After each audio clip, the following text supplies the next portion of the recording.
Before we begin, I want you to take a moment to imagine something. You're sitting with your family, warm food on the table, voices rising in laughter, and in a single, breathless instant, that world disappears. The walls that held your childhood crumble, the roof that sheltered your memories caves in, and somewhere, beneath all of it, someone you love may be breathing, or may not be. This isn't a story about survival. It's about the one heart that wouldn't give up when everyone else had. Stay until the end, because sometimes, the ones we dismiss are the only ones who know how to bring us home.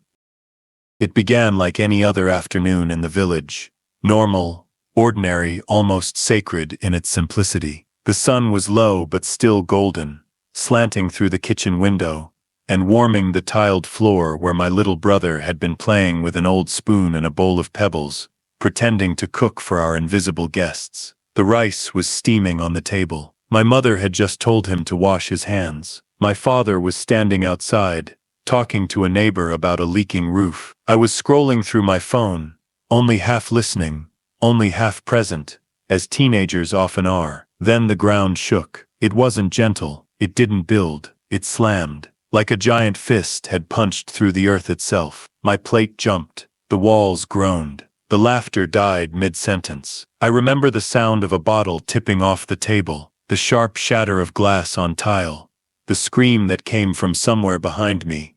My mother, my brother, myself, then silence. For a few seconds I think I left my body. I must have, because when I opened my eyes again, the air was gray with dust and thick with something I didn't recognize.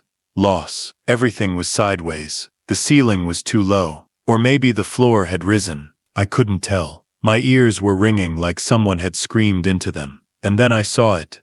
Our neighborhood. What had once been a tight grid of small homes, noisy shops, and parked motorbikes, reduced to rubble and metal teeth. I couldn't see the sky at first. Only the gray. Only the ruins. It looked like war. I don't know how I stood, or when. I don't even remember deciding to move. I was just suddenly outside, barefoot, my hands trembling as I stumbled over shattered bricks and bits of clothing. I didn't see anyone for a moment, and that was worse than seeing bodies. That was silence. That was abandonment. And then movement. A cough. A voice. My father, slumped near a broken wall, coughing violently, but alive. My mother, crawling out from under a collapsed gate, dazed, blood dripping from her forehead, but alive. Relief tore through me like wind. I rushed to them, helped them sit, held their hands, felt their bodies solid and warm and real. And for a moment, the nightmare cracked open.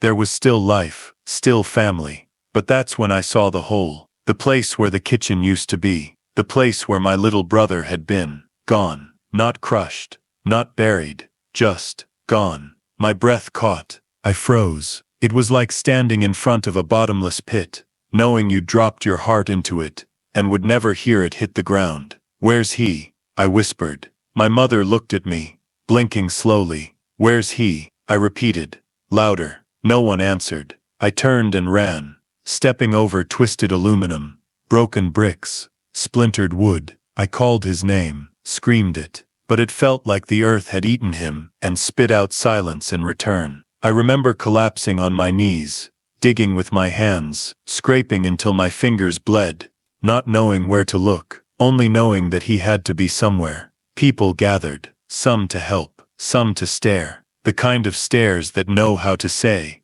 "I'm sorry," without using words, the kind that say, "He's gone," even though their mouths lie, and say maybe he ran, maybe he wasn't home. But I knew better. We all did. My mother was now kneeling in the dust, rocking slowly, whispering words I couldn't hear. My father stood like a statue, staring into nothing. And I was crumbling from the inside. Then a sound cut through the haze, a bark, high, sharp, strange. I turned, and I saw him, a filthy, scraggly mutt of a dog, barely skin and bones. Mud clung to his legs. His left ear flopped weirdly, half bitten or broken. His ribs showed with every breath, and he stank. Even through the dust, I could smell him.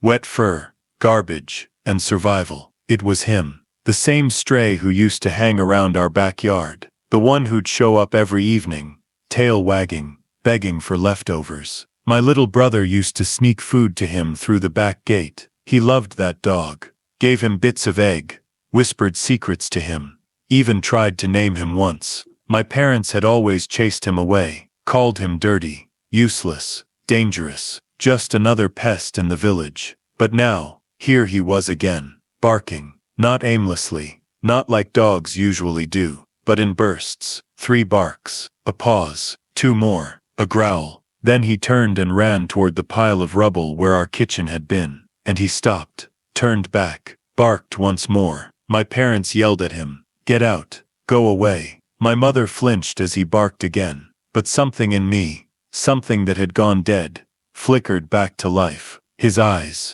they weren't wild, they weren't pleading, they were certain. I stood up, and I followed. He darted forward, tail raised, spinning in frantic circles near a collapsed beam beside what had once been our pantry wall. He pawed at it, barked again. I dropped to my knees, and I started to dig. I didn't think, I didn't question, I just moved. Bricks, wood, glass, it didn't matter. My fingers shredded, my lungs choked on dust, but I didn't stop. My father joined me, then 2 neighbors. We pulled, we dug, we didn't speak. The dog never left. He barked, whined, scratched with his own paws until they bled. And then, a sound, muffled, weak, a whimper. I froze. Did you hear that? Another voice. He's there. My heart slammed. My hands worked faster. So did everyone else's. We became machines, possessed, focused, tearing through what had once been our home.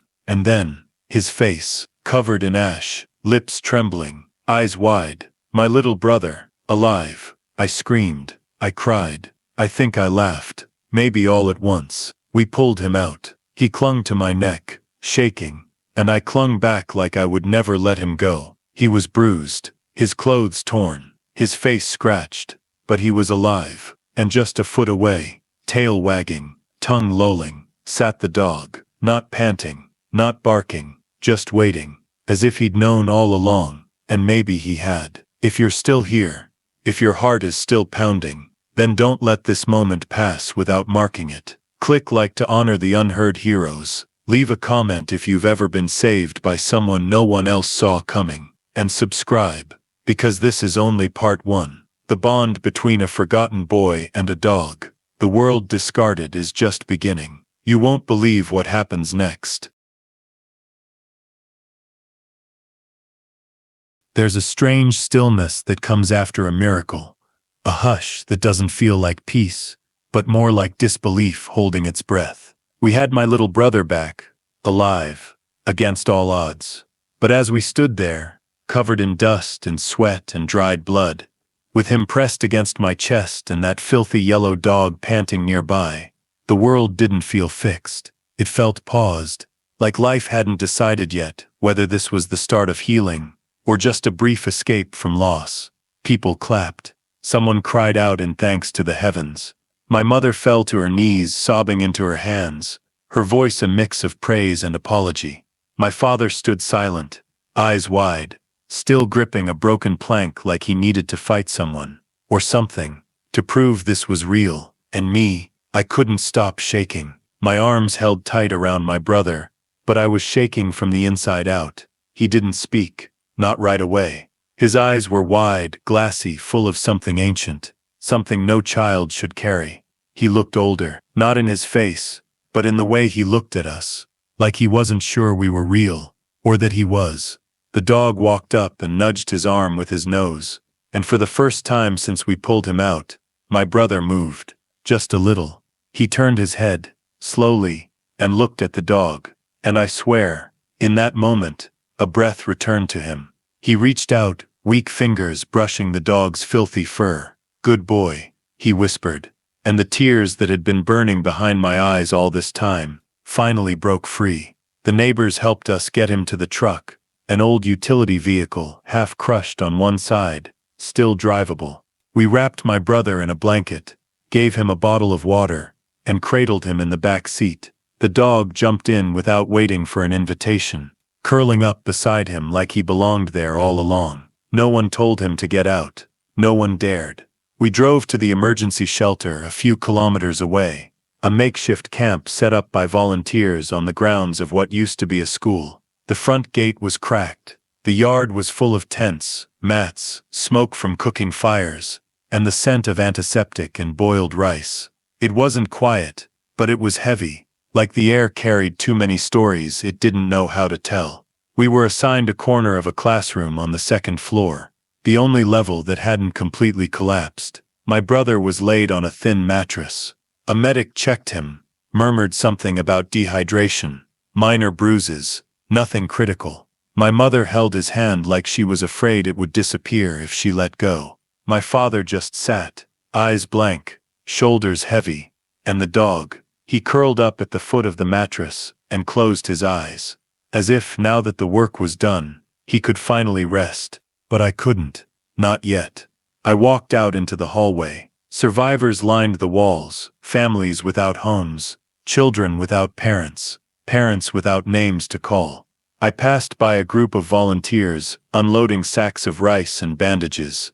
A man cried into a piece of cloth that used to be a child's dress. A woman stared at an empty phone screen, hoping it would ring. And I thought, how many others are still out there? Still buried? Still waiting? I ran outside.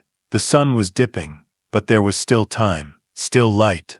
I needed to go back, to help, to do something with the adrenaline still in my blood. I'm going, I told my father, who finally looked up. To do what? He asked. To find others. He shook his head. We already found ours. No, I said. Someone else is still looking for theirs. He didn't argue. He didn't stop me. And the dog, he followed. We walked back, past the cracked bridge, past the burned-out house with the blue shutters, past the mango tree that had somehow remained standing like a lone sentinel. When we reached the ruins of our neighborhood, I saw it again, the devastation I had somehow forgotten in the high of saving my brother. It hit differently now, deeper, sharper, because this time, I wasn't just afraid, I was angry. I joined a small team of neighbors who were still searching. One man had lost his wife, another his niece. A teenager was digging, screaming names no one answered. I knelt beside them, not knowing where to start, but knowing I had to. And the dog, he did it again. He barked, 3 short bursts. He ran to a corner of a collapsed home, same as before. He sniffed, dug, turned and barked again. We followed. A girl, alive. By nightfall he had led us to 3 people. 3. And I swear, every time someone crawled out of the rubble, their eyes would land on him first. Not on us. Not on the people with shovels and tools, but on him, like he was the one who called them back to life. The rescue team started taking notice. One woman, a nurse with dirt smeared across her cheeks, looked at him and whispered, "That's not a dog, that's a guardian." We stayed at the shelter that night. My brother clung to my mother's side. My father spoke again, finally quietly asking for water, food, blankets. The kind of simple requests that meant the world hadn't ended after all. I sat beside the dog, still unnamed, still curled at the foot of the mattress. His fur was matted, his breathing was uneven, but his eyes were open, watching. I reached out and touched his back. He didn't flinch.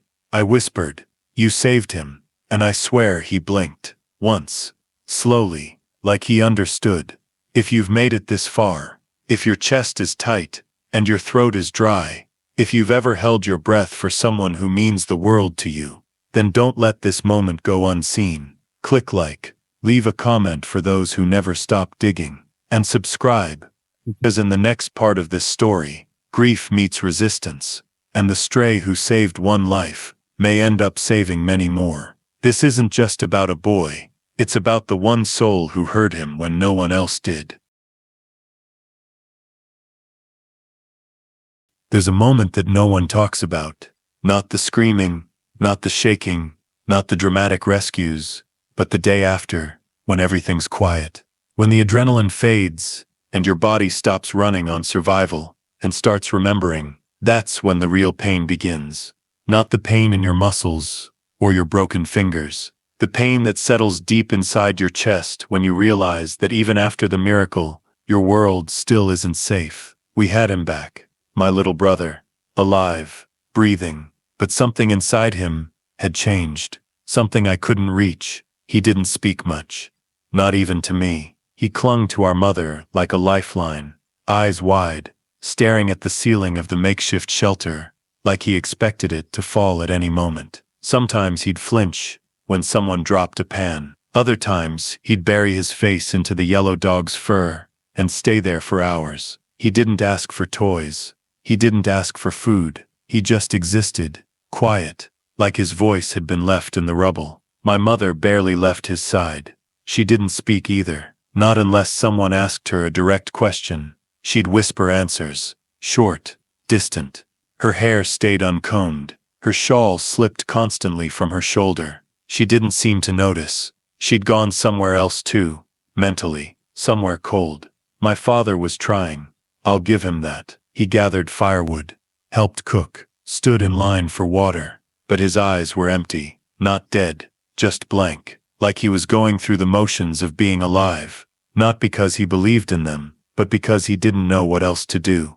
And me? I was stuck, caught between gratitude and guilt, because we had survived, because others hadn't, because I didn't know how to fix the broken pieces of the people I loved. The shelter was overflowing now. Every classroom, hallway, and stairwell packed with bodies and blankets. The stench of sweat and wet clothes hung in the air. Children cried in the night. Adults tried not to. Volunteers moved like ghosts, always doing, always carrying, always avoiding eye contact. And everywhere I looked, there were missing posters, hand-drawn faces, descriptions, please, and I couldn't help but think, what if he hadn't barked? That dog, still without a name, never left my brother's side. When my brother finally slept, the dog lay pressed against his legs. When he sat, the dog sat. When he whimpered in his dreams, the dog would gently nudge his hand or rest his head on the boy's chest until the trembling stopped. He ate only when we gave him food. He didn't beg, didn't bark. He simply stayed, but not everyone saw him the same way. He's a stray, someone muttered. Shouldn't be in here. He's dangerous, another said. Could have disease. I saw him near the bodies. Someone whispered. He was sniffing them, like a vulture. I wanted to scream, but I didn't, because my family wasn't ready to fight, because I didn't know how to protect all of us at once. One night, I found my mother sitting on the balcony outside the shelter room, her hands clenched in her lap, knuckles white. She looked thinner, smaller. I sat beside her. She didn't look at me. After a long silence, she said, I used to think we were blessed. I stayed quiet. We had a home, food, family. I thought, if we were grateful enough, we'd be safe. I swallowed hard. She turned her head slowly, finally looking at me. But it's not true, is it? Tears welled in her eyes. We did everything right. And still, she broke off. Her voice cracked. Still, I almost lost him. I reached for her hand, but she pulled away gently. I hear him crying in my sleep, she whispered, under the rubble, over and over. Even now, I couldn't find the words to answer that, because I heard it too, every night, and so did my brother. That night, he woke up screaming, not loud, not frantic, but real, his body stiff, his mouth wide open, but no sound coming out at first. When the sound finally came, it was sharp and wet and terrified.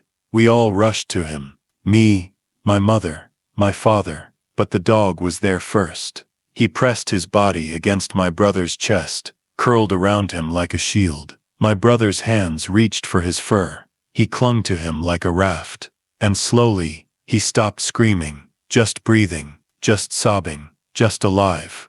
The next day, I heard the first real argument.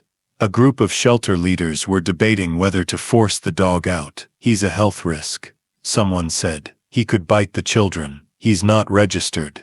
No proof of vaccinations. He's not a pet, they insisted. He's a stray. I stood outside the door, fists clenched, heart racing, and then I heard someone defend him. An old woman. He's more of a caregiver than most of us, she said softly. He's done more for that boy than medicine or prayers."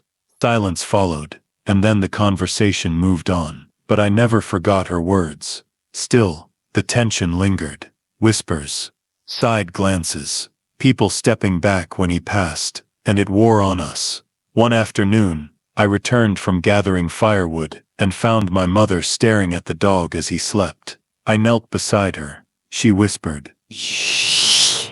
Do you think he's still here because of the boy?" I blinked. "Shh. What do you mean?" She looked down. "What if he only came to save him? Shh. What if now that he's safe, the dog will leave?" My throat tightened. "He won't." She didn't seem convinced, and neither was I. Because he was a stray. No leash, no collar, no promise, just a silent bond, and a memory that could fade. That night, I couldn't sleep. I lay awake, listening to the rain tap on the cracked window, watching the shadows move across the ceiling. I looked at my brother, finally breathing peacefully. I looked at my mother, wrapped in blankets, her brow furrowed even in sleep. I looked at my father, still sitting upright, still staring, and I looked at the dog, still there, still watching, still ours, for now. But the fear sat in my chest, like a stone. What if tomorrow, he was gone? What if this miracle was borrowed? And that's when I realized something I hadn't admitted before.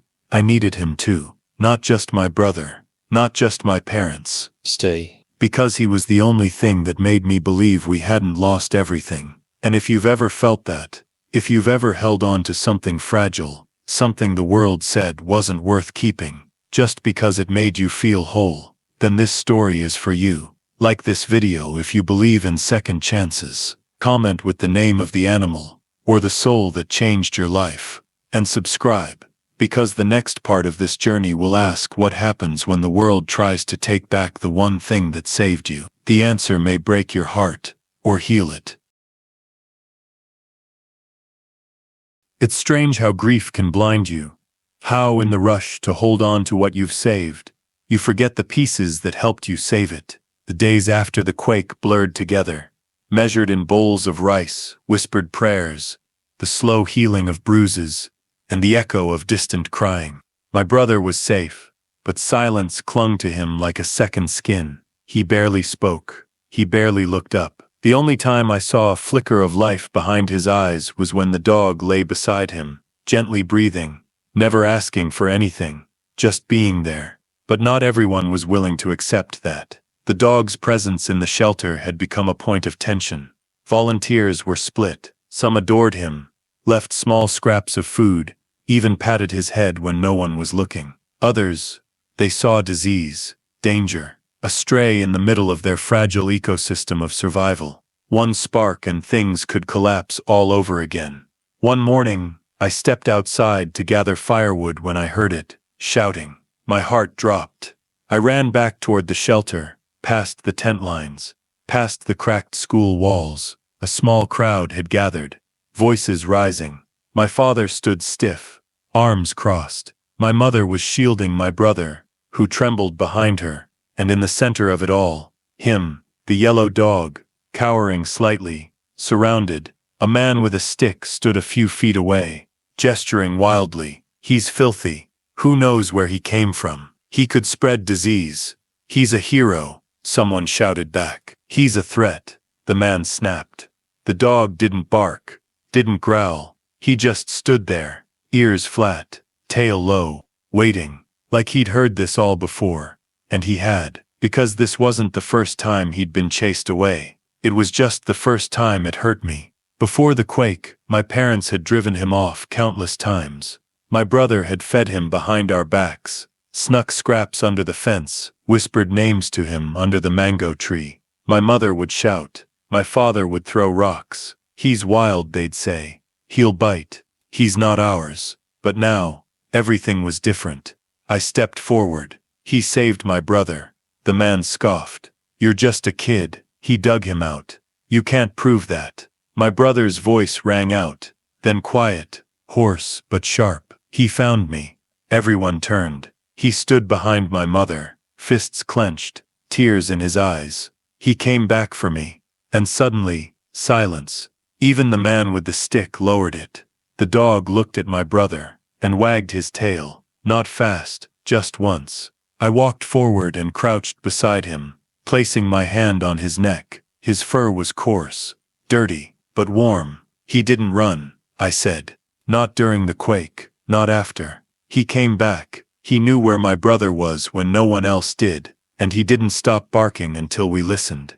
Still, some weren't convinced. He has no name, no papers. He's not a real rescue dog. What's he even doing here? The word unwanted hung heavy in the air, and I saw it hit my brother like a slap, because that's what we'd always called him. Unwanted, stray, useless. My mother opened her mouth, closed it, then stepped forward. She took off the scarf around her neck, frayed, worn, the one she'd kept wrapped even when the rest of us had nothing, and gently tied it around the dog's neck. He's not unwanted, she said. He's ours. That night, something shifted. We didn't celebrate.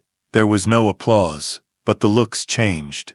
The murmurs quieted. The dog wasn't welcomed, but he wasn't hunted either. He slept beside my brother again, scarf still around his neck, like a quiet promise. In the days that followed, people began to notice the dog more. Not just see him, but notice how he never left the children's side during storms, how he paced outside when a stranger came near, how he whimpered when someone had a nightmare, how he sat quietly during food distribution and never took more than what he was given. They noticed, but not everyone softened. One evening, as dusk crept over the camp, I found myself sitting beside my father, both of us watching the dog circle a tent, before settling near a boy with a broken arm. He was always around, you know, my father said quietly. Even before all this. I nodded. I know. He used to watch your brother from the alley. I looked at him. I saw it, and I told him to stop feeding that mutt. Why? My father shrugged. Didn't think he was safe. Didn't want your brother getting attached to something that would leave. I swallowed. He didn't leave. No, my father said. He didn't. That night, I watched my brother sleep, his hand resting on the dog's back, and I thought about all the things we throw away in fear, all the things we don't understand, so we push them out before they can disappoint us. And I realized, we didn't just rescue my brother, he had rescued something in us too.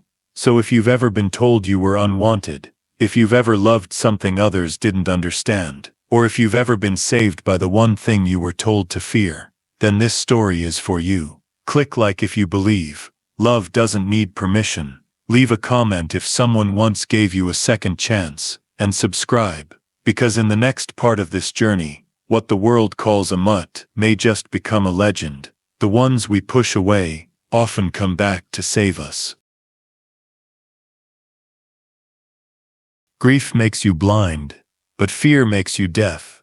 And when the two collide, it becomes almost impossible to hear the one thing that matters most: truth. In the days after we claimed the dog as one of our own, after my mother tied her scarf around his neck, and the whispers began to fade into grudging respect, things felt like they were shifting, not better, not whole, but possible.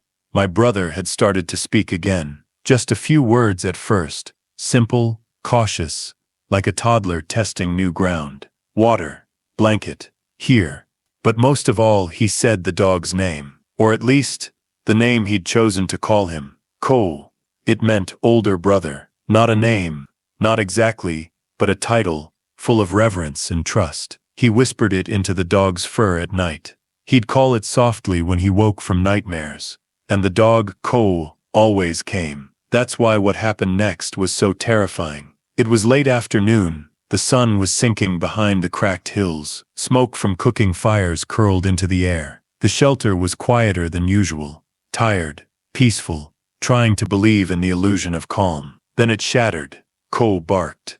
Not once, not twice, constantly. A high, sharp, piercing sound that echoed through the shelter grounds, like an alarm. I jolted upright from where I sat with my brother. He covered his ears, eyes wide. Cole was outside, pacing in frantic circles near the rear of the compound, barking like his throat would rip apart. His front legs pawed the dirt, then scraped at the edge of a supply tent. Then he backed up, ran toward it again, barked louder, spun in place, and barked again. People started coming out of their shelters. Volunteers froze mid-task. My father stepped outside with a frown. My mother clutched my brother, shielding him. The chaos was sudden, and so was the fear. He's going mad. Someone get him out of here. He's dangerous. The old doubts came flooding back like floodwaters breaking a dam. People who had once smiled at Ko now glared. One woman grabbed a broom. A man picked up a length of pipe.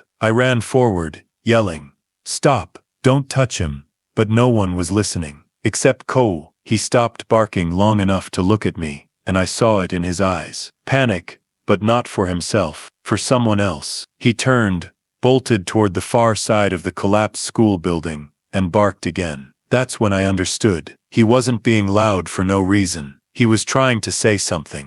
He was calling us. I took off after him, feet pounding the dusty path. I could hear my father shout behind me, "Where are you going?" But I didn't stop. Cole rounded the corner of the rubble pile, barked again, and then dug. Not like before, calm, rhythmic. This was frantic, desperate, like he was running out of time. I dropped beside him.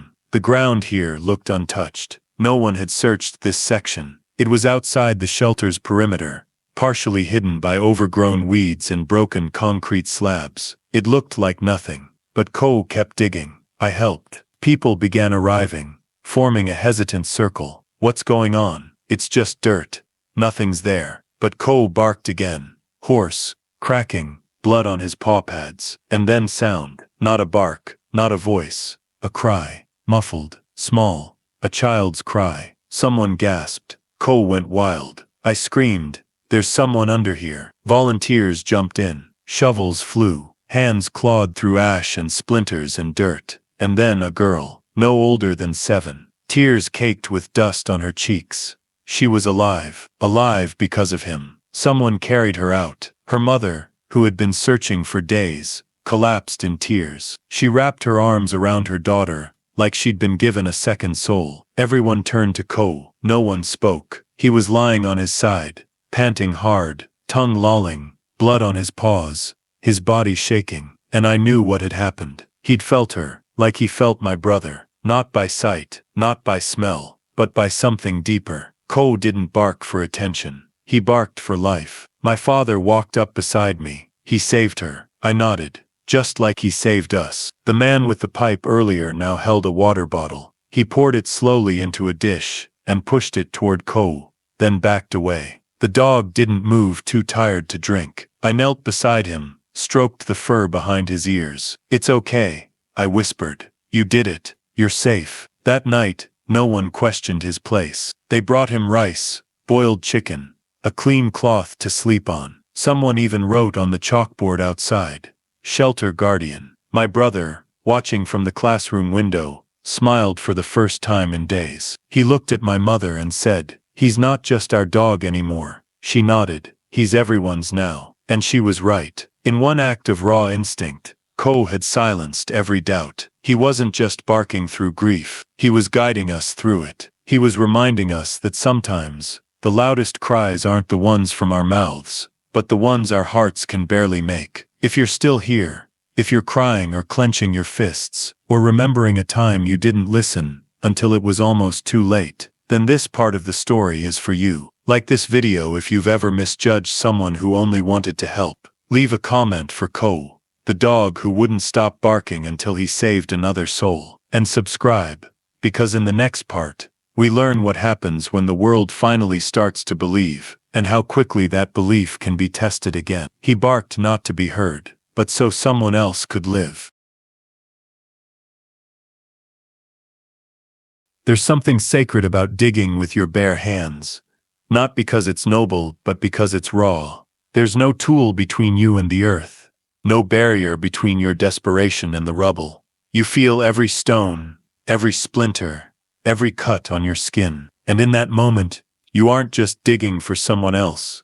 You're digging for yourself, for hope, for proof that something you love isn't gone. That's what it felt like when I dropped to my knees beside Ko, the girl we had rescued because of him, the one he had found when no one else thought to look.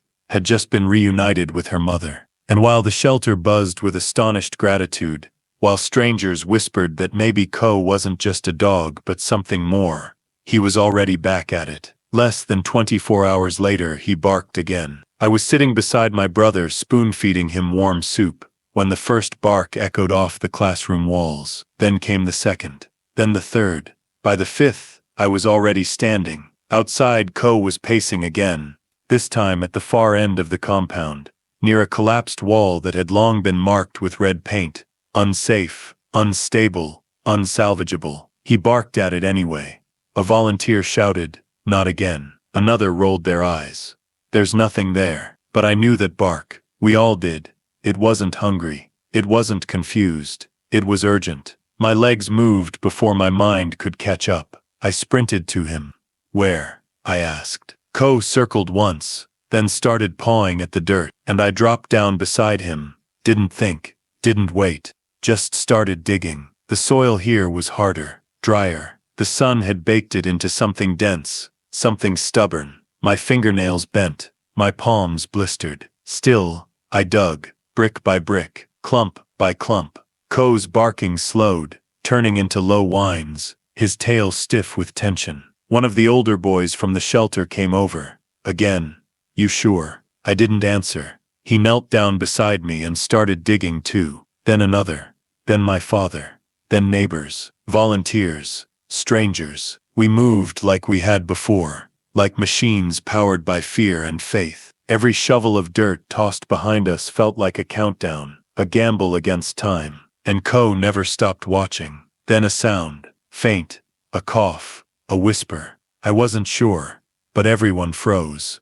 We listened. It came again, a knock. Someone was alive, and suddenly the digging changed. We moved faster, harder, forgetting pain, forgetting exhaustion. I could hear my mother's voice behind us, whispering prayers through trembling fingers. My brother had come out too, holding onto her hand tightly. Ko sat beside him now, his body still, his eyes locked on the rubble. Minutes passed, maybe hours, and then movement. We reached something solid. We cleared more. A hand, then a face. A man, dust-covered, barely breathing, but alive. He coughed once and whispered, "My daughter. She's still." And we kept going. Beside him, curled against his chest, an infant, no more than a few months old, alive, crying, screaming actually. That beautiful, heartbreaking sound of a baby, wailing like the world was too loud, but also like it wasn't done with her yet. We lifted them out carefully. The father sobbed so hard his voice cracked into silence. The baby quieted the moment she was in her mother's arms. Yes, her mother was here too. She had searched every single day since the quake. The reunion was so full of tears and breath and noise that the shelter felt like it had erupted in color again. But for me, the only thing I could look at was Ko. He was exhausted, his body shaking, his legs weak, but his eyes met mine, and I knew what he was telling me. They're alive because we didn't give up. My palms were raw. Blood lined the creases in my fingers. My shirt was soaked in dust and sweat, but I didn't feel pain. Not then. I felt something else, a kind of sacred exhaustion, the kind you only feel when your heart has broken and rebuilt itself in the same day. Later, in the quiet of night, I sat beside Ko under the banyan tree at the edge of the camp. "You're not just a dog," I whispered. He lifted his head slightly. "You're a bridge," I said, "between what we lost and what we still have." He didn't wag his tail, he didn't move, but he leaned into my hand as I stroked behind his ear, and that was enough. When I returned to the shelter, I saw a new sign had been posted: "Emergency response. Ko's corner. Tracked rescue locations." 3 people were starting to count them now. Children asked if he could find their missing friends. Volunteers asked to walk with him on rounds. Someone offered to build him a proper shelter, and for the first time no one questioned his worth. He had become something we all needed, not just because he was a miracle, but because he reminded us of something we had forgotten, that even the smallest, quietest heart can carry the weight of others and lead them back into the light. So if you're listening, if you've made it this far, then pause and think about this. What would you do if someone you loved was buried beneath something the world had already given up on? Would you dig? Would you bleed? Would you trust the one voice barking in the dark, begging you to believe? If so, click like. Let the world know that you still believe in small heroes. Share a comment if someone once refused to stop digging for you. And don't forget to subscribe, because in the next chapter, Ko won't just change our camp, he'll change all of us. Sometimes the loudest rescues come from the quietest mouths, and sometimes the ones who dig with bare hands are the ones with the biggest hearts. When you pull a child from beneath the earth, the world doesn't go quiet. It roars, not with sound, but with emotion. With the stunned cries of a mother who thought she'd lost everything. With the shaking voice of a father who dug with blistered hands. With the trembling breath of the child herself. A cry turned scream turned silence. Held in the arms of the only people who will ever truly understand the weight of that moment. That's what happened the day Ko found the baby girl and her father beneath the rubble. Even hours later, people still whispered about it. Not in fear or skepticism, but awe, the kind reserved for miracles. Because by now the shelter wasn't just surviving, it was transforming. And the strange yellow dog with battered paws and a fraying scarf around his neck was the beating heart of that transformation. They started calling him different names: guardian, rescuer, brother. But for my little brother, it was always Ko. He said it softly, like a prayer, and Ko responded every time. That night, after the baby and her father were safely resting in the medical tent, our little corner of the classroom shelter became something different. Not quieter, but calmer. A kind of sacred calm. My brother didn't cry when the thunder rumbled in the distance. He didn't cling to our mother when the lights flickered. He sat upright, watching Ko, who lay stretched across the floor, paws out, tail slowly wagging in his sleep. He knew, my brother said, not looking at me. He always knows.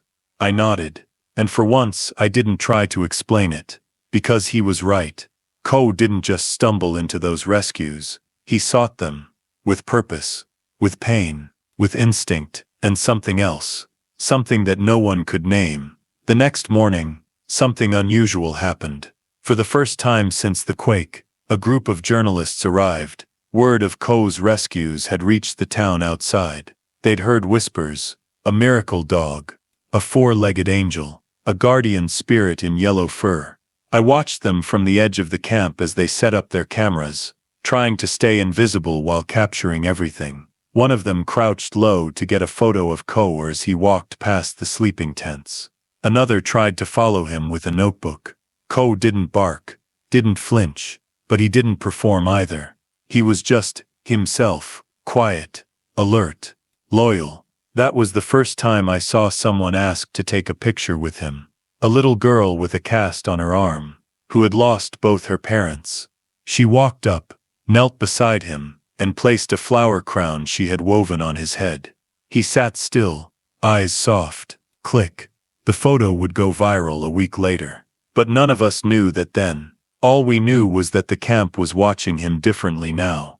Not just with wonder, but with care. They brought him better food. They washed his paws. They stitched him a new scarf from clean cloth. A young boy offered his own blanket to replace the threadbare one Ko had been sleeping on. He gave it to me when I needed it, he said. Now I give it to him. Even the shelter medics checked him over. Wounds cleaned, legs bandaged, water bowl refilled twice a day. And Ko, he didn't change. He still woke before the sun. He still patrolled the camp perimeter like it was his duty. He still slept beside my brother at night. It was on one of those nights when the lanterns were low and the sky was the color of coal, that my mother whispered, "He's more than a dog, isn't he?" I looked at her. She was brushing my brother's hair with slow, tired hands. "He saved our son," she said. "But I think he's saving us too." She reached over and gently ran her fingers through Ko's fur. "I used to think we rescued him," she murmured. "Now I think we were the ones buried, and he's been digging us out ever since." I swallowed the lump in my throat, because I had felt it too. The way he looked at us, not like a pet, not like a wild animal, but like someone who chose us, even when we hadn't chosen him. Especially then. Over the next few days, People started telling their own stories. How Ko sat beside a boy who hadn't spoken since losing his mother, and how that boy whispered to him for an hour straight. How Ko led 2 volunteers to a section of rubble they'd skipped, and they found a trapped woman with a broken leg. How he barked at a generator right before it caught fire, giving enough warning for people to scatter. He didn't wear a cape. He didn't ask for applause. But every story carved his place deeper into the soul of the shelter. Then one evening, my brother asked the question we hadn't dared to speak aloud. What if someone takes him? We were sitting under the banyan tree. Ko was asleep beside us, breathing slow and heavy. Who would take him? I asked. Someone important, he said. Someone with papers. Someone who thinks he should be theirs. I looked at him. Why would they? Because he's a hero. I couldn't argue with that. And the truth is, I had seen it coming too. The journalists, the whispering volunteers, the outsider who'd come to document and possibly adopt. It was only a matter of time before someone decided Ko deserved a better life. Clean kennels, fancy food, warm beds, but none of them had seen what we saw. Ko chose his place, and it was here, with us. That night, I sat beside my brother as he fell asleep, his fingers tangled in Ko's fur, and I made a silent promise. No matter who came, no matter what papers they brought, Ko stays, because he wasn't just the dog who saved my brother. He was the dog who reminded us how to love again. If you've been here since the beginning, if you remember the silence after the quake, the hopelessness before the bark, the tears before the rescue, then you know this isn't just a story about a dog. It's about choosing to believe in second chances. So click like if Ko has earned your heart. Leave a comment to tell us who your Ko is, the soul that saved you when you were buried in your darkest moment. And don't forget to subscribe, because in the next part, Ko's place will be challenged, and not everyone who shows up has love in their heart. But don't worry, he's not done saving us yet. They always say heroes deserve more care, more comfort, more safety. But what if the very people a hero saved are the only ones he ever wanted? What if the greatest injustice isn't being abandoned, but being taken away in the name of being rescued? Teo was asleep when the woman arrived. She wore a polished white shirt, a clean vest with a badge clipped to it, and the kind of calm smile you only learn after years of speaking in controlled tones. She had a clipboard in her hand. Her boots were clean, too clean for this place. "I'm from the Animal Relief and Recovery Unit," she said to one of the shelter coordinators. "We're visiting sites where trauma-trained dogs have been reported. We believe one is here." She didn't call him Ko. She didn't call him anything. Just the animal. She said she'd read the reports, seen the photos, heard about the rescues. "We believe he may have been trained before he was lost," she explained. "It's possible he was deployed for disaster relief and went unclaimed." Someone asked, "Do you think he's registered?" She replied, "He should be. Should." As if that was the only thing that made him real. I watched from a distance, my fists clenched. My father stood beside me, stiff and unreadable. My mother, silent, her hand resting on my brother's shoulder, and Ko at our feet, resting in the dust, as if none of this mattered. But it did. God, it did. She approached us calmly, crouched down to Ko's level, and extended a hand. He sniffed it, then looked away. "I'm here to help you," she said in a soft voice. "To take you somewhere safe." Ko didn't move. My brother stepped in front of her. "You can't." She blinked. "Excuse me, he doesn't want to go." She stood. "I understand this is difficult, but he might need medical care, structure, a place where he can be properly evaluated and rehomed." "He's already home," my brother said. Her smile didn't reach her eyes.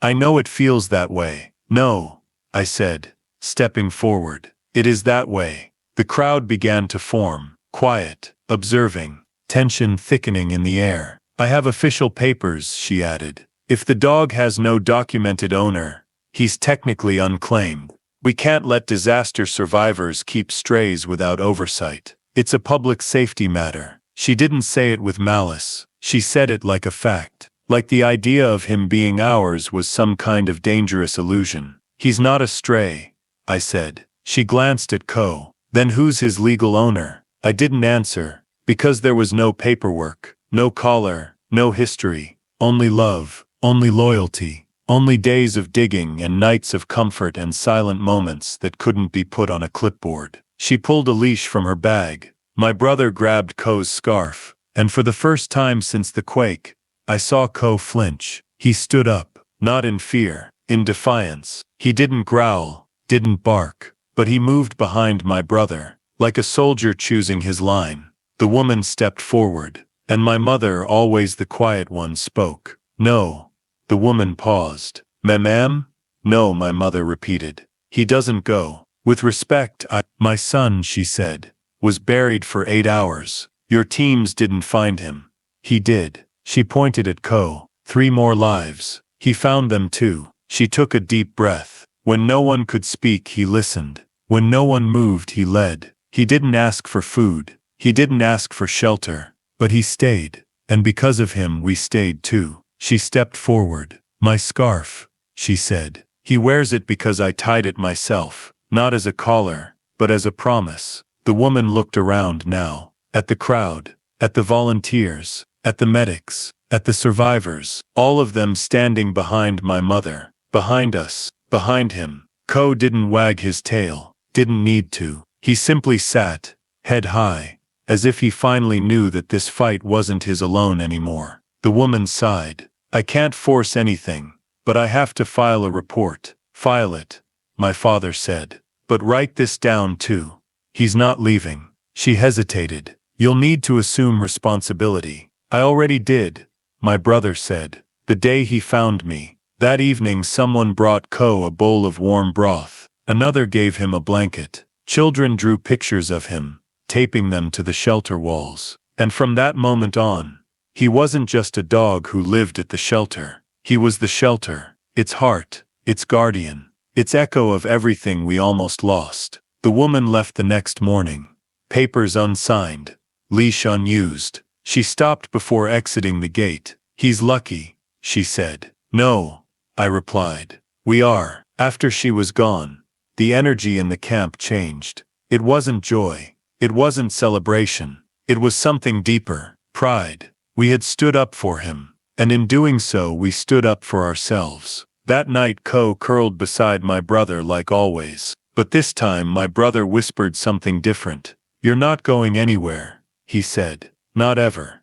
And Ko, he didn't bark, he didn't move, he just closed his eyes and slept, because he knew, he was safe, finally, forever. If you're still listening, if your chest is tight and your eyes are stinging, if you've ever had to fight for something the world didn't think you were allowed to love, then let this be your story too. Click like if Ko deserves to stay where his heart chose. Comment below with the moment you refused to let someone walk away, and subscribe, because in the next part, we'll learn that even when love wins, peace is never guaranteed. Sometimes the hardest battle is convincing the world that family doesn't always come with a leash. There's a kind of quiet that settles after the storm. Not silence, but softness. The kind of hush that comes when people start to breathe again. When hands that once trembled finally learn how to hold without fear. After Ko was allowed to stay, after we stood as a shelter, and told the world, no, something shifted. Not just for us, but for everyone. He didn't just win the right to stay. He became something we all needed. A constant, a heartbeat. That night, there were no protests, no arguments, just calm. My brother slept deeply for the first time in days. No nightmares, no sudden cries in the dark. Ko curled up beside him like a warm question mark, his tail twitching lightly as he dreamed. My mother rested with one hand draped off her mat, her fingers brushing the edge of Ko's scarf. And I watched them. I couldn't sleep, not because I was afraid, but because I didn't want to miss the feeling of it, of safety, of presence. You don't realize how sacred ordinary becomes until you've lost it. The sound of steady breathing, the flicker of a kerosene lamp, casting dancing shadows on a crumbling wall. the soft snore of a dog who's dug through death just to find life again. In the morning we awoke to laughter. Real, honest, childish laughter. It came from the courtyard, where a group of kids had formed a loose circle around Ko, tossing a rubber ball made from old cloth. He didn't chase it. That wasn't his game. He walked between them, tail wagging, letting their hands graze his back, licking crumbs from their palms. A boy with a missing front tooth shouted, "He's checking us." Another added, "He's making sure we're not broken." And somehow that felt true. Because Ko didn't just visit, he watched. The sick, the frightened, the silent. If someone cried, he'd appear. If someone screamed in the night, he'd press his head against their chest until their breath returned. The volunteers noticed. One evening, I found a girl no older than 12, sitting cross-legged with a notebook on her lap. "What are you writing?" I asked. "Stories about him," she said. "In case we forget." Forget. That word hit like a rock to the stomach. Because we were already forgetting pieces of what came before the quake. The color of our front door. The exact way my brother's laugh used to sound. The feel of the floorboards beneath bare feet. You forget because remembering hurts too much. But Ko remembered for all of us. The girl held up her notebook. On the cover she had written in careful handwriting, "The dog who stayed." Later that week, a group of volunteers stitched together a bed from old blankets.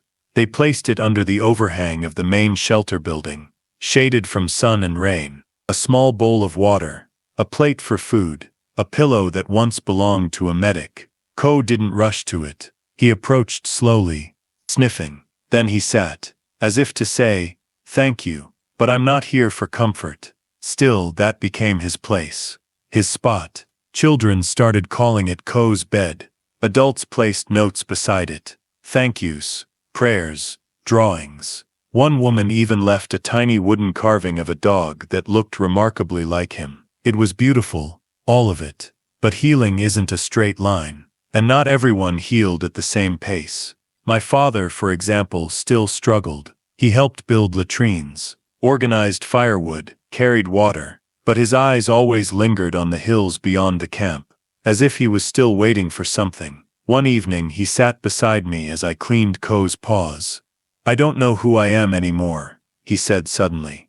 I looked at him, surprised. In the village, I was a carpenter, a father, a man who knew how to build things, fix things. Here, I just wait for orders.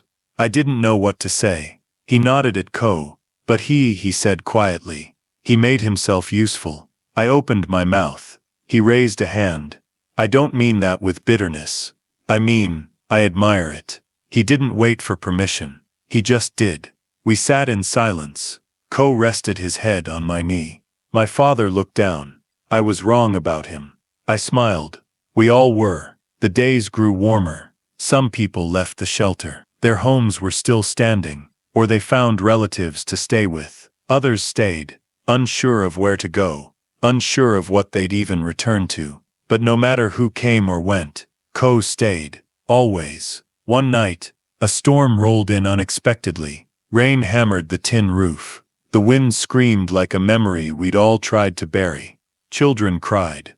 Adults flinched. And Ko walked from room to room slowly, deliberately. He laid beside those who trembled. He pressed his head under the arm of a boy who was frozen. He sat beside a girl who had crawled under her cot. He became an anchor.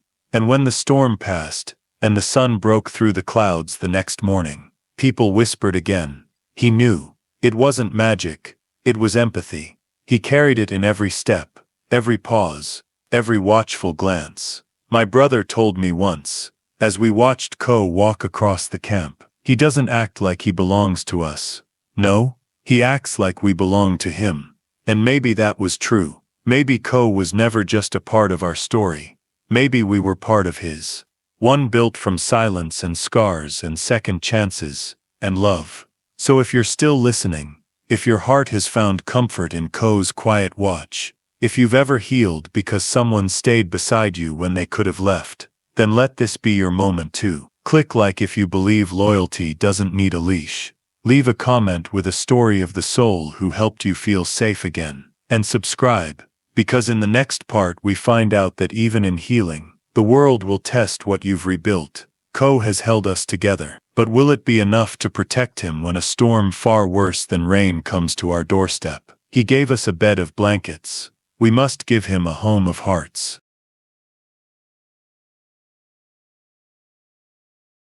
When you survive something unspeakable, the world doesn't go back to normal. It becomes something entirely new. The cracks stay, even when the rubble is cleared. The memories hide in the corners of ordinary days, and the ones who stood with you in your darkest hours become more than just people or animals. They become anchors. That's what Ko was to us.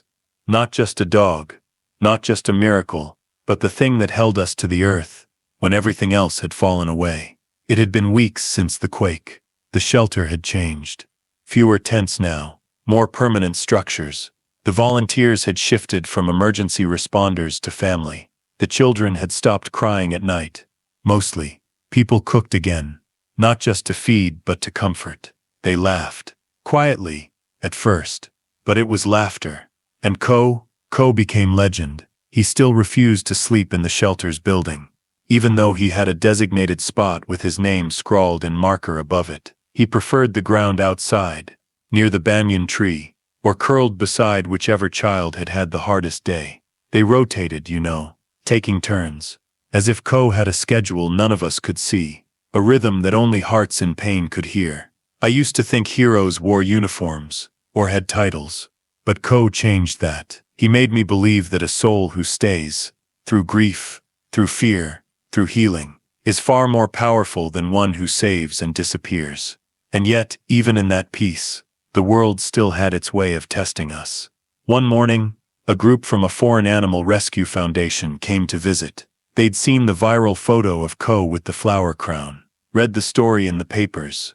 They arrived with gifts, food, medicine, leashes, collars, and offers. "We'd like to take him," the lead woman said with a smile. "He deserves a real home." My mother was folding clothes beside our tent. She froze.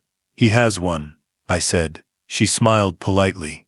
"We mean a facility, clean, professional. He'll have warmth, care, structure." "He has warmth," I replied. "He has care." "Yes," she said. "But this isn't forever, is it?" She looked around at the makeshift beds, the damaged walls, the people still rebuilding. "This is trauma," she said gently. "He's bonded because of trauma. But once he's taken from that, he can learn to start again." My father stood beside me, quiet, steady. "You think love is a wound?" he asked. "Something to heal from?" The woman hesitated. "I think sometimes love formed in tragedy isn't real. It's just survival." I wanted to scream, but I didn't. I looked at Ko. He was lying on the dirt, eyes half closed, breathing slow, not bothered, not afraid, just waiting. For us. My brother walked forward, past all of us, past the woman, the crates, the collars. He knelt beside Ko, and gently removed the scarf from around his neck. It was old now, frayed, torn in places. He held it to his chest. Then he turned to the woman. "I gave this to him because he saved me, because I needed something to remind me that kindness doesn't die when buildings fall." She said nothing. He looked down at Ko, then back at her. But maybe I was wrong. My heart skipped. He held the scarf out, not to her, but to Ko. "Ko," he said softly, "you don't need this to belong to us." He tied it back around Ko's neck, not as a collar, but as a choice. And Ko, he stood, walked forward, stopped at the woman's feet. She crouched, hopeful. Then Ko turned, and walked back to my brother, rested his head on his lap, and closed his eyes. And everyone knew what it meant. He had chosen, again. Later that evening we gathered around the campfire. Some told stories. Some sang. My brother brought a bowl of soup, and set it beside Ko's bed. I asked him if he was hungry. "He already ate," he said. "How do you know?" "Because he didn't need it," he replied. "He just wanted to stay." And that was the thing with Ko. He never asked for much. He never demanded. He never tried to be anyone else. He just was. And in being so constant, so still, so entirely himself, he gave us what no rescue team, no aid package, No well-meaning outsider ever could. He gave us a future. My mother began writing again. Her old poems, short and soft. My father started sketching. Houses, bridges, benches. I wrote too. Pages and pages. About about the quake. About the things we felt, and couldn't say aloud. And my brother. He finally asked me if we could go home. What's left of it, he said. I want to see. We went together.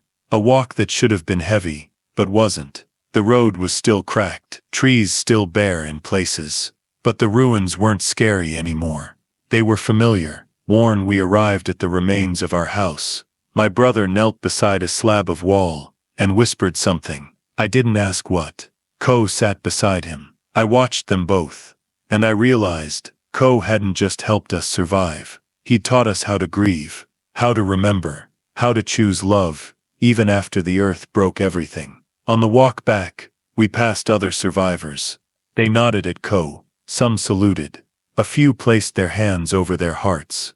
He wasn't just a dog to them anymore. He was the memory of being saved, and the promise that healing is possible. Back at the shelter, we found a new sign painted above the entrance. Home is Ho stays. Ko lay beneath it that night, and my brother curled beside him. I stood at the edge of the shelter, hand on my chest, and I whispered, "You weren't just a stray. You were the one who found us when we were lost.